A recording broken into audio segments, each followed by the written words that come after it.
इंसान के लिए सबसे सुरक्षित जगह उसका अपना ही घर होता है। अगर क्या हो उस घर में उस इंसान के साथ कुछ गलत हो जाए, ऐसा ही कुछ होता है यूपी के एक मोहित नाम के लड़के के साथ, जो अपनी लाइफ को सेट करने के लिए अपने घर से दूर मुंबई अपने कजन सिस्टर के यहाँ पढ़ने के लिए जाता है। लेकिन वो जब बाहर से वापस आता है तो अपने साथ कुछ ऐसा लेके आता है जिसे सुनने के बाद हमारी भी आत्मा कांप जाएगी। और हाँ, शायद ही इस कहानी को सुनने के बाद हम अपने घर वालों पर भरोसा कर पाए। हेलो गाइस, मैं सुनिए यादव आया हूँ ऐसी स्टोरी के साथ आपके सामने, जिसको सुनने के बाद आपका भी खून खौल उठेगा। इस स्टोरी की शुरुआत होती है सन 2019 से। मोहित हाल ही में अपने 12th की स्टडी को पूरा करके हटाई था।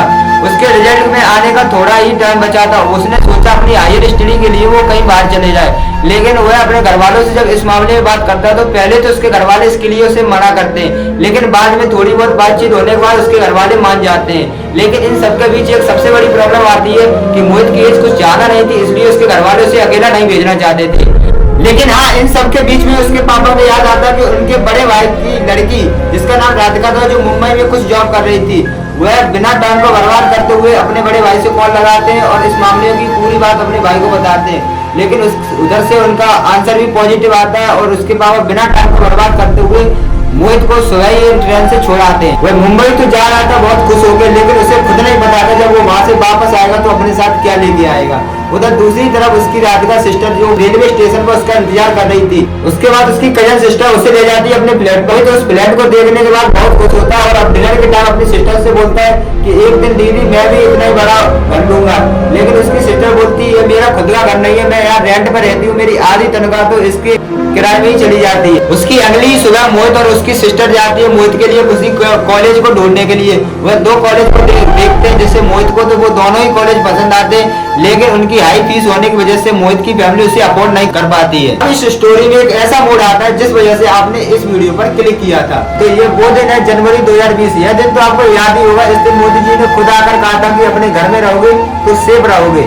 मैं इसी के साथ इस स्टोरी में एक चीज और मेंशन करना चाहता हूँ। मोहित की सिस्टर राधिका, जिसका पहले से एक बॉयफ्रेंड था जो हफ्ते में 2 से 3 बार इससे मिलने आया करता था। मोहित लॉकडाउन की खबर सुन के बहुत खुश होता है। उसे लगता है कि मुझे 15 दिन और मिल गए अपने लाइफ के डिसीजन अच्छे से लेने के लिए।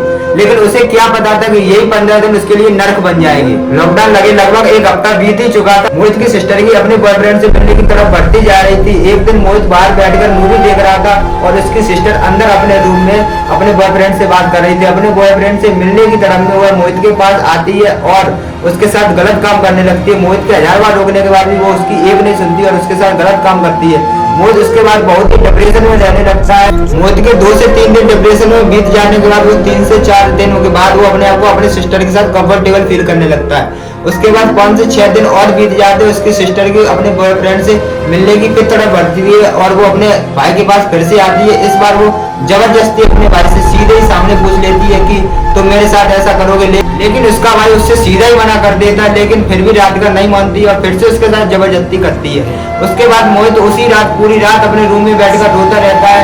उसके बाद उसकी सिस्टर को भी एहसास होता है कि मैंने अपने भाई के साथ गलत किया, मुझे उसके साथ ऐसा नहीं करना था। वही मोहित जिसे अपने घर से दूर जाने की तड़प रहती थी, अब उसी मोहित को अपने घर जाने की तड़प लगने लगती है। वो सोचता है जल्दी से ये लॉकडाउन खत्म हो, मैं अपने घर जाऊं। वह ये भी सोचता है कि मुझे ये स्टोरी अपने घर पे बतानी चाहिए या नहीं, लेकिन वो बहुत कुछ सोचने के बाद ये सोच लेता है मैं ये स्टोरी किसी को नहीं बताऊंगा।